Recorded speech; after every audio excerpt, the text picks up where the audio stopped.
I am super excited to say that the only reason I am able to even come out with this episode is the sponsor of today's episode.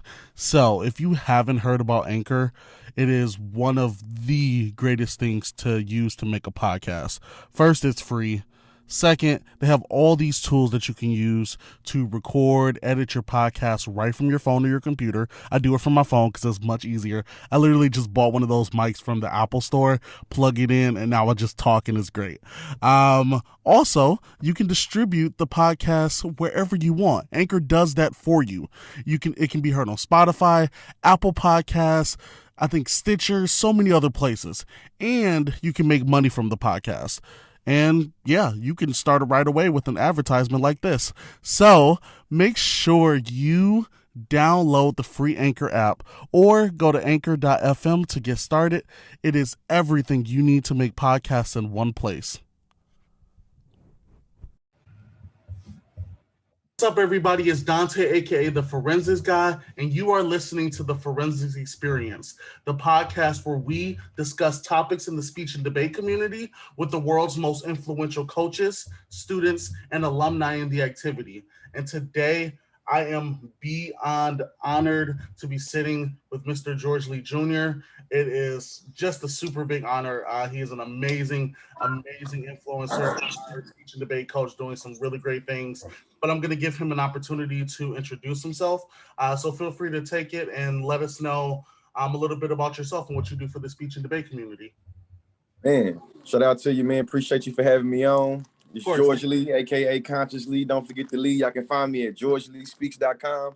I'm the coordinator of the debate. That's what they call it in the title now. Coordinator of debate at the University of Oklahoma, and consider myself an edutainer. I like to educate and entertain at the same time. Awesome. Well, this is going to be a really exciting episode. I think one thing that's definitely relevant with a lot of the content that you do that I love is that you are not afraid to speak as real as possible. I think so many influencers and other people, they kind of even, they stick to like their own thing. They don't like to, try to dive too much into other stuff. I think that it almost feels like your moment is off of that controversy, and it's not saying that that's necessarily like the exact what you do, but I love that you're like, all right, I'm not afraid to speak the truth. If you got something about it, feel free to debate me. And considering that you're an amazing debater and an amazing debate coach, why not? So I want to talk. I know I guess we have to kind of dive into a little bit about you as a speech and debate person. So if I'm not mistaken, feel free to correct me, but you only did college debate. Is that true? Or did you do high school as well? No, yeah, I walked on to debate at OU in college. Oh, wow. That's first amazing. time doing policy debate was in college. That's awesome, because I saw a TikTok of yours that said you were like, I forgot the ranking, but you were like in the top debaters of the decade, which is absolutely amazing. Congrats on that. So I'm gonna appreciate you, man. Appreciate it. Of course. And now that I do know that, I have some interesting questions that I want to really get into that I think a lot of people don't talk about enough. So my first question for you is, I want to kind of dive into okay, I'm gonna dive into this first because I think this is probably my favorite topic and I'm really interested in it, is the topic of debate. So a lot of people, especially right now, and I see this much more in the high school community because I don't follow college as much, but I do know a little bit about it. But one of the big things that is really pressing on the community right now is, what should students debate about? And I think that it's tough because I don't fully know, and I don't think I have all the answers, but I love to hear your opinions on it too, even if you don't think you have all the answers. But certain people will say stuff like, well, gentrification, for example, shouldn't be a topic that kids should debate about because there are students who are actually living, within the confines of having like gentrification happen to them, and it shouldn't necessarily be something that a student should just like other students shouldn't have that privilege to basically debate another student's livelihood, if that makes sense, right? So I I don't know. I don't fully know an opinion yet. I'm still kind of. Man, I feel like if that's their argument though, that's a whack. I feel like if that's their justification for not why we shouldn't debate justification, I think that's a whack reasoning. And my daughter in the background too, so I apologize. That's totally fine. Talking to me in the background. But I think that if it's true about all the portable skills that debate teaches us about, what more should we learn about than what's going on in students' lives? But I also think I think that people that make that argument have a false sense of objectivity and a false sense of neutrality. Okay. It's like every topic is always about students' lives. There's always some student that their life experiences, their social economic background, how they identify sexually, racially, you know what I'm saying, through that, whatever, they're gonna be implicated within the topic, every topic, you know what I'm saying? Okay. So I think that's kind of like whack for them to say that, you know what I'm saying, that students shouldn't have to put this, that, and the other. It's like that happens every single topic, every single topic. That's true. Okay. I vibe with that. I think that's a very interesting answer, and I like that a lot. The next one is about kids using certain evidence. I don't know if you've really heard of this, but I feel like this is really big more in the high school community. So I already know. No, I mean it's a thing everywhere, man. It's like I'm already beat you to it real fast, man. All right, go ahead. Listen, man. It's my perspective too, and I'm willing to defend my perspective, and whoever want to debate me on this, you feel me? So whatever coach disagree, whether you a college coach or a high school coach, I'm easy to be found. But listen, if it is true that the world is structured by anti-Blackness, it is a responsibility of everyone to figure out how you are uniquely positioned by anti-Blackness. Okay. Which means that me as a cisgender male, if I see a transgender woman getting the ass whooped, I should not say that's not my business. I should not think about how I'm implicated in these trans women getting the ass whooped. I'm not a trans Black woman. So we can say that white people should not have anything to say about anti-Blackness. I think that it's a bad ethical way to orient ourselves around a world in a literature that says the world is structured by anti-Blackness. You know what I'm saying? I like your opinion on that. I love that answer. I would love to. There are so many coaches in my head right now that I would love. I can add context to it. When I'm giving me as a cisgender Black man, when I'm speaking on or speaking about, you know what I'm saying, trans Black women issues, I recognize that I'm not trans and Black. I mean, I'm not a trans Black woman. I recognize that. I'm always implicated in my position. What this means is that the non-Black people trying to debate Afro-pessimism have to always be implicated in their position. So I'm not saying they have to act like they Black. I'm not saying that at all. As a matter of fact, when I'm speaking out against trans Black issues, I'm not saying I'm trans and Black. I'm speaking as a cisgender heterosexual Black man. Yeah, I don't want this. Okay. But it's just I think that I can add more context to it. But yeah, you got to stay implicated within your position. And if it is true that experiences are able to liberate knowledge, you feel me? If you are a white person living in the anti-Black world, you have a particular insight and experience that you can give us in terms of how you position in an anti-Black world.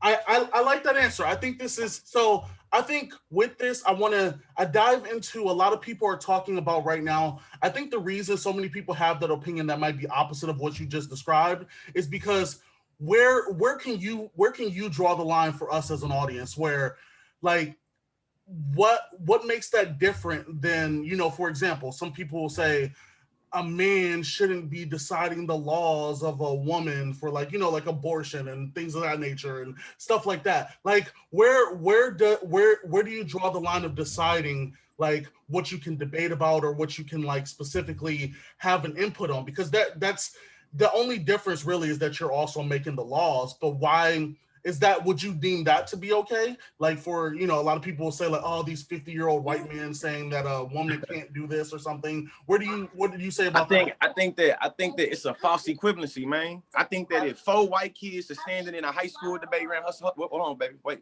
I think if 4 white kids are standing in a high school classroom debating about anti-Blackness, what decision that they gonna make with the ballot that's gonna have an intern on the anti-Black literature? Nothing. You feel me? What is gonna happen in terms of like I think that those grand statements, I feel like it's not the same thing. Okay. But in terms of debate, it's twofold. Everything in debate is debatable. So with that being said, if you feel such a strong conviction that they shouldn't do it, then when you see them, be ready to make that argument. Okay.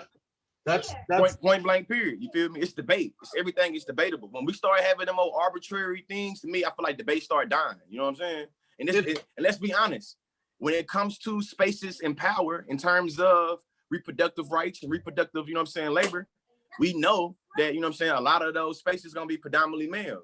So in my opinion, I think that if I see two dudes trying to have a dumb bad conversation about whether abortion is right or wrong, they having the conversation anyway. The question is now, how do I orient myself towards around that conversation? They having the conversation anyway. In reality, the conversation is happening. Baby, move. Wait, baby.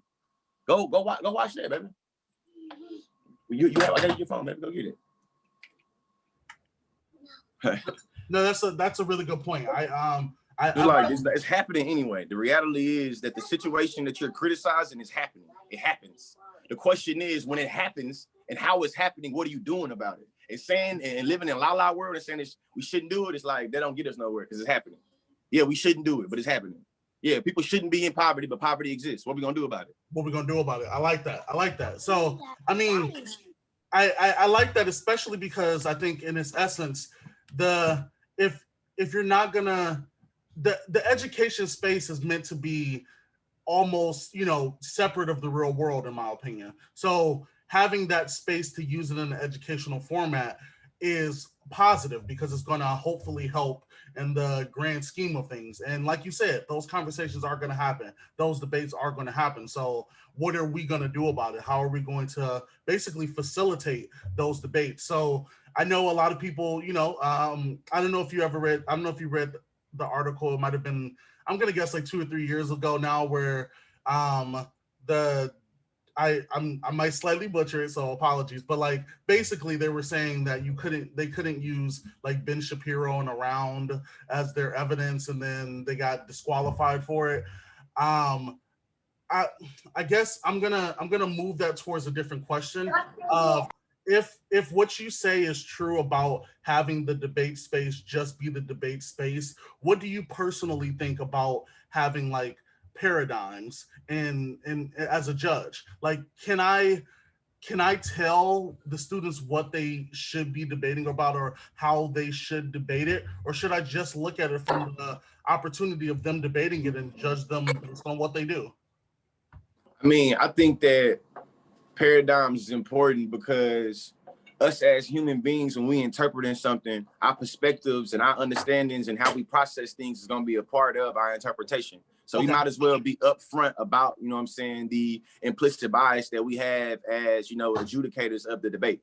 You know what I mean? And I think that if we kind of orient ourselves towards what we should just try to do this and do that, I think that sometimes it won't lend us to the most specific debates that can be had. I think that in terms of the portable skills of debate, when you go in a courtroom, or even when you go on a social media, TikTok, you have to appeal to your audience. That's true. You know what I'm saying? True. So the idea that you have to just do things, to me, this kind of BS. Okay. You feel me? Okay. Like who the judge is matters. You feel me? Whether you trying to say that I didn't judge, I was not speeding. Who the judge is and how they understand speed and how they value the crime of going above the speed limit, that matters. You know what I'm saying? And all judges like the same thing. You feel me? Yeah. I'm on social media. I got over 1 million, baby. So I let my wife trick me into bringing my daughter to the office. So I'm just a little annoyed that I agreed to bring my daughter to the office, and now she's doing all this.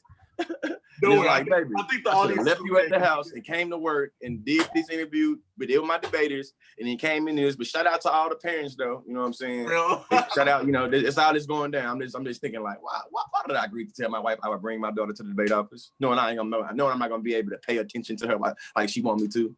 Yeah. Oh man. Okay.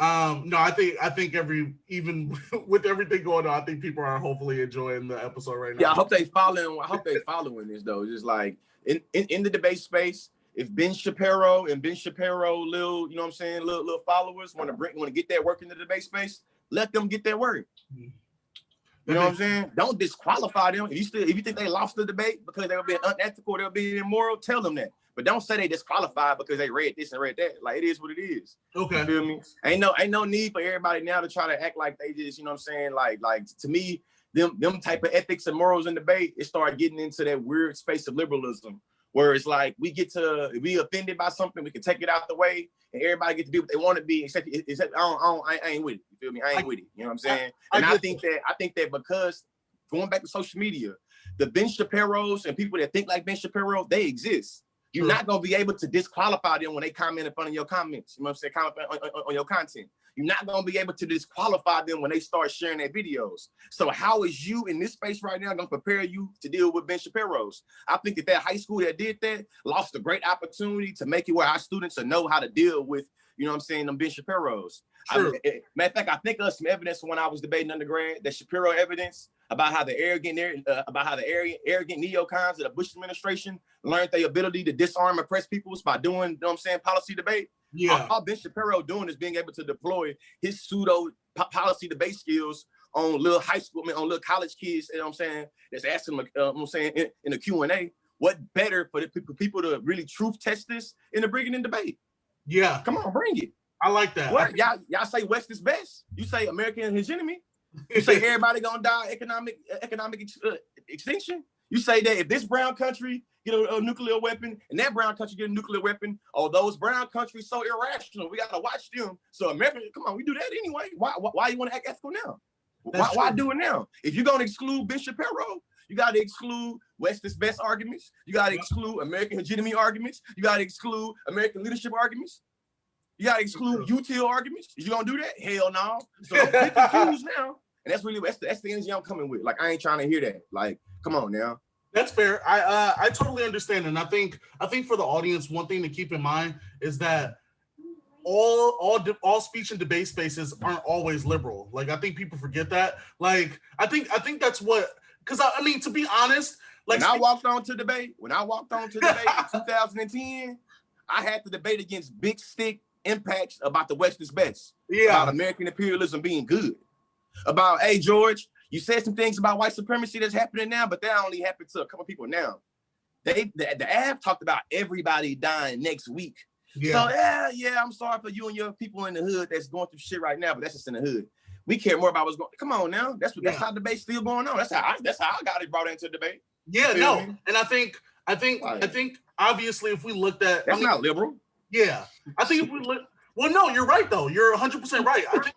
I think most of, I'm gonna assume probably a good 70% of my listeners are probably like either in the high school space, and the NSDA is definitely like very liberal leaning in terms of liberal versus conservative.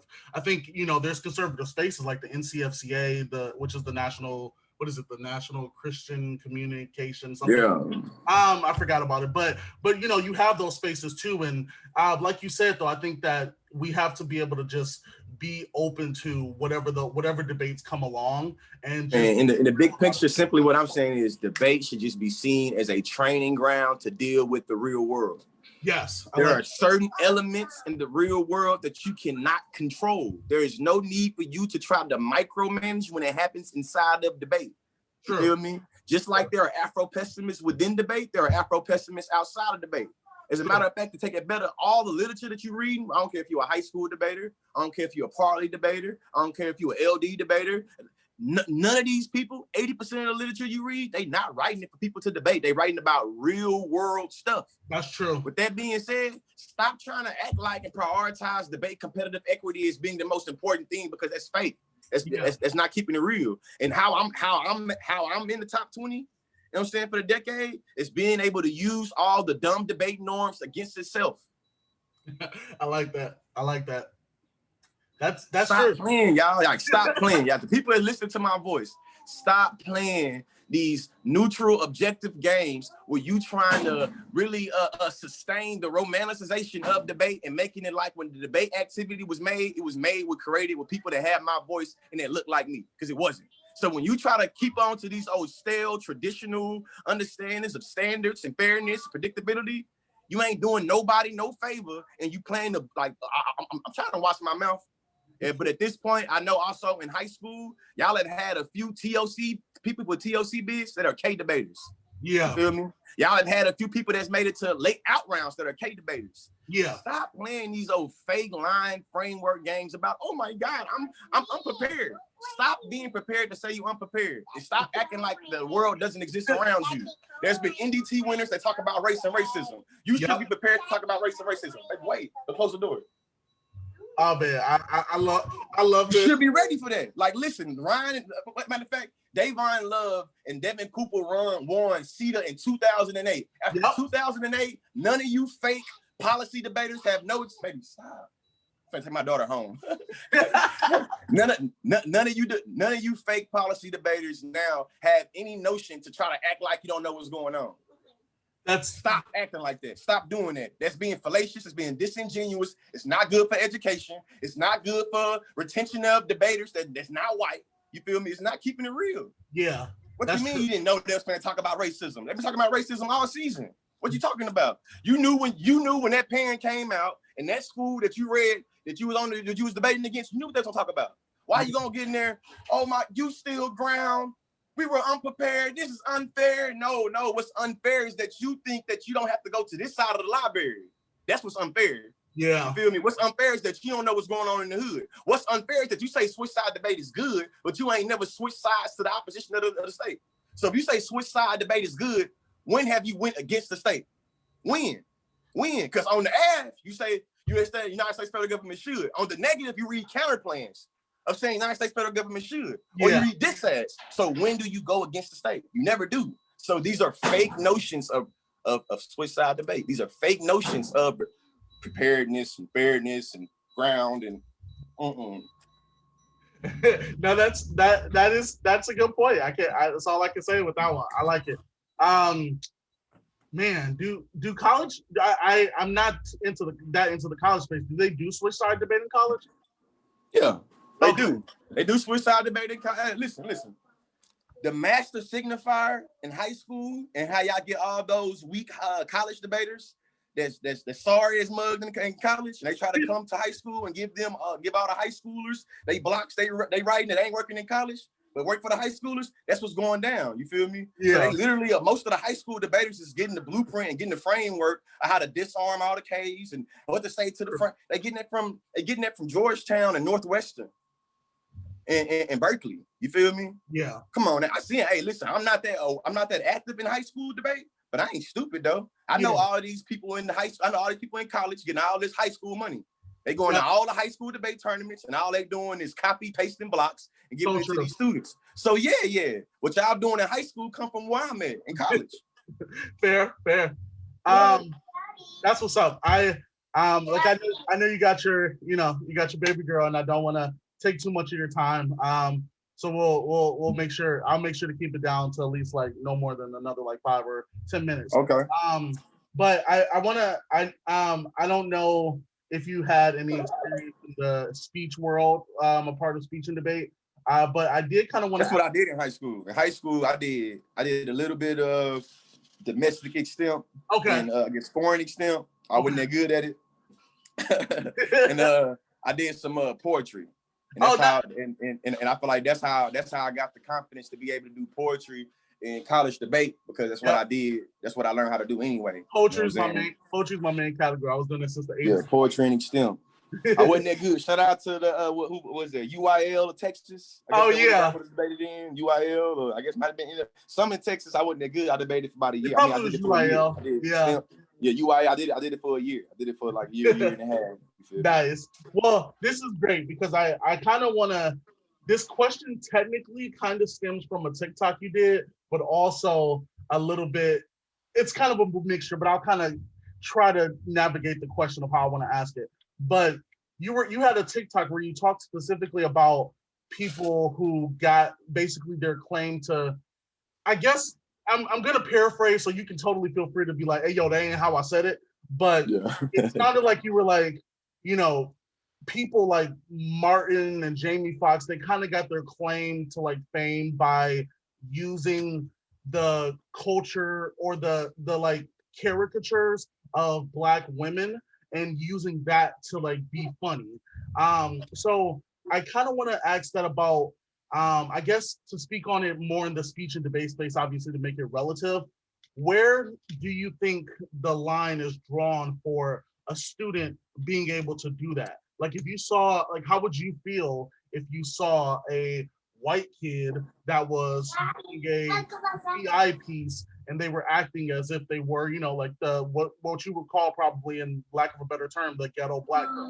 You know, Yeah. how does that make you feel? Is that something that should be acceptable? And how do Yeah. we judge it? Yeah, just to add some nuance to it or whatever. I was responding to some. I was one of these young women. You know what I'm saying? That's black.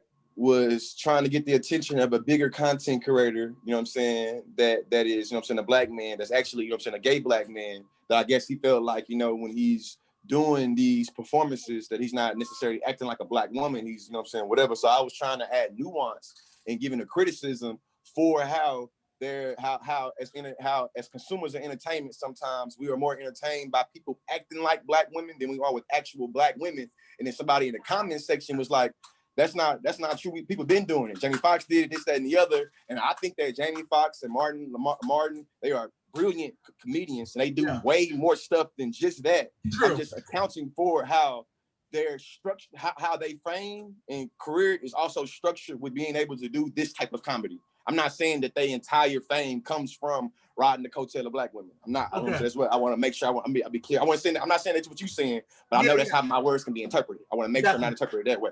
Appreciate me. What I can add to that in terms of, I'm gonna answer it in two ways. In terms of debate and in terms when I see it on TikTok.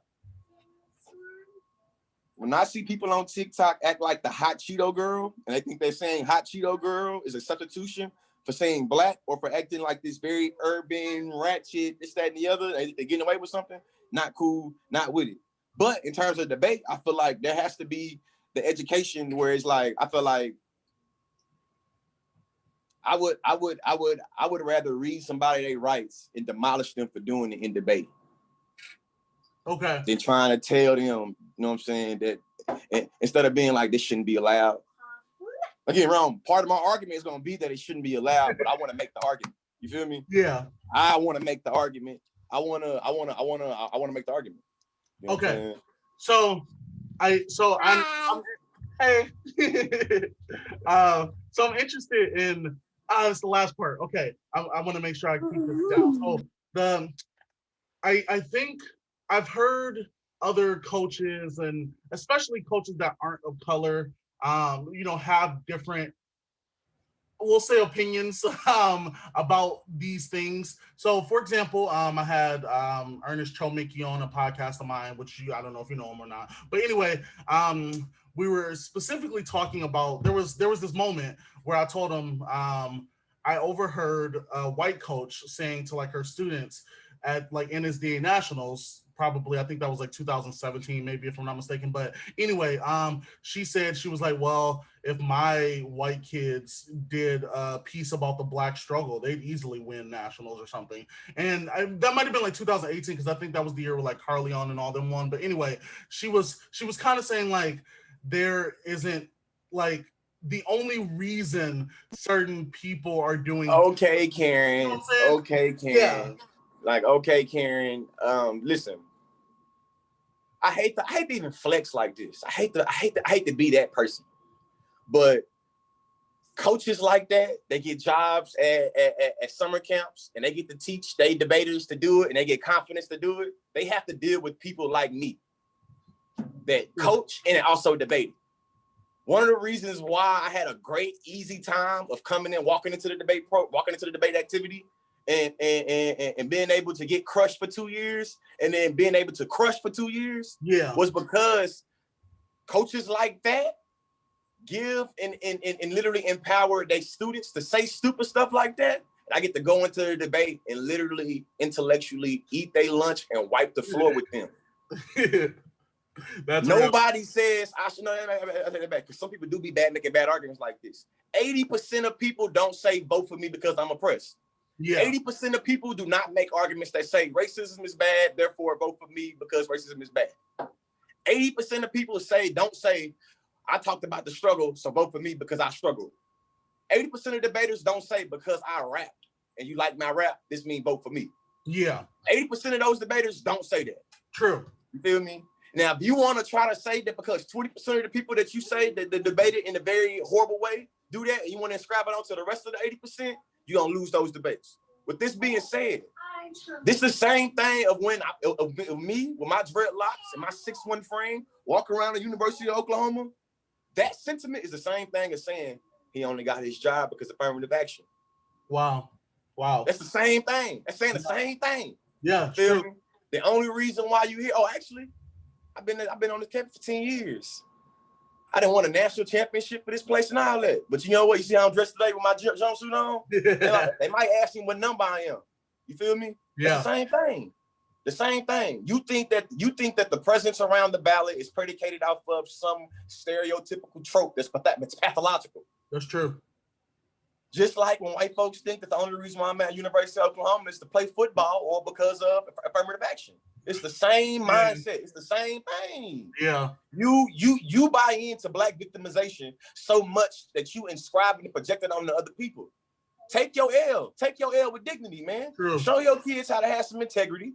You know darn well them opponents did not say vote for me because I'm Black and because I'm struggling. They had an argument about white supremacy. They probably had a method or a strategy that went over your head, and all you heard was racism, and you thought they was calling you racist, and you shut down. Yeah. And now you went, come on, I ain't got time for it. As a matter of fact, hey, listen, to all of the coaches that's listening, GeorgeLeeSpeaks.com.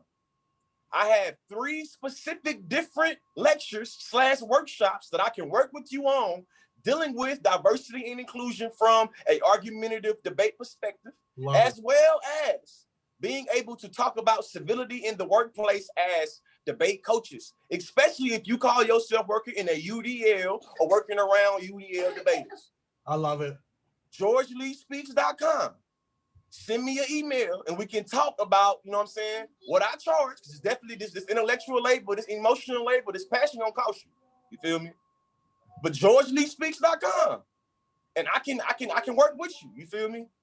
Y'all heard that, GeorgeLeeSpeaks.com. GeorgeLeeSpeaks.com, man. I'm talking about, listen, if you work for a school, they have an issue with what's going on. We can get into the unconscious consciousness of racism. We can get into implicit bias and microaggressions. We can talk about it in the classroom. We can talk about it in how it operates inside the debate activity. But holler at me, GeorgeLeeSpeaks.com. I appreciate that. I ain't gonna just talk about the problem. I'm gonna give you something. I'm gonna give you a Davon. Davon say, hey, he told me, Mr. Lee, you can't just give them a description of the problem. You have to give them a prescription to the problem. Ooh, I like that. Listen, GeorgeLeeSpeaks.com. I gave you the description to the problem. Let's work on the solvency. I'm not just complaining. I'm not just talking. GeorgeLeeSpeaks.com. Education is elevation. Holla at me. True. So make sure y'all reach out to him. I was gonna ask him to plug some stuff anyway, so I'm glad he said that. Make sure y'all reach out to him. I think that's the perfect time to end the episode because I think he. But I really, shout out to the UDL. That's a shout out to Kansas City Debate. You know what I'm saying? DKC, you feel me? Debate. They brought me out. I had a great time. I was able to do a workshop training with the faculty and staff of Debate Kansas City, and I was also able to do a like a little assembly. You know what I'm saying? With the debaters with debaters and parents of the league. You know what I'm saying? Wow. I can do the same thing. You feel me? With whatever league you come from, whatever region you in. You know what I'm saying? But I'm like, I ain't listen. I want to point out, I didn't use profanity not one time. You feel me? I was very passionate. You know what I'm saying? You know what I mean? My mom would like that if she listens to the episode, so she'd like that. Feel me?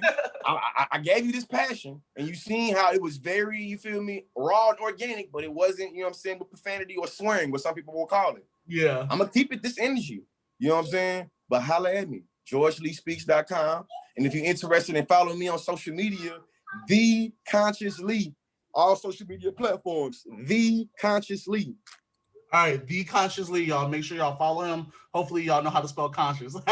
If you don't, look it up. C-O-N. I know people be spelling their words sometimes, and they spell it different ways. Conscientious. And now listen, C-O-N-S-C-I-O-U-S. C-O-N-S-C-I-O-U-S. Conscious. All right, y'all. D-T-H-E, Lee, L-E-E. Y'all heard it there. Follow him at The Conscious Lee. Hit him up at GeorgeLeeSpeaks.com if y'all got any questions. And as y'all know, once again, I got to thank George Lee Jr. for coming out, being on this podcast. It has been amazing to get some true insight from an amazing speech and debate coach at the collegiate level. It's been awesome. And as y'all know, make sure you like this podcast, give it 5 stars, subscribe to it, share it with the community, because I'm always trying to give out this passion and trying to make share sure it with the community. Yes. Share it with the community. Yes, you heard him. Share it with the community. So yes, please make Shout sure. out to the debate community too, man. I love y'all all, whether you a big stick impactor or you a K debater, whether you talk about T or you talk about, you know what I'm saying, heteronormativity. I rock with you. You feel me? Shout out to the entire debate people, the entire debate family. You know what I'm saying? I love my debate family. You feel me? Some of y'all get on my nerves sometimes, but that's what a family for. You feel me? Family That's and true. our families, you have people that get on your nerves. But I still love you though. You know what I'm saying? So shout out to all of y'all, even y'all that's lost in the sauce and stuck on stupid. I love y'all too. You know what I'm saying? Education is elevation, baby.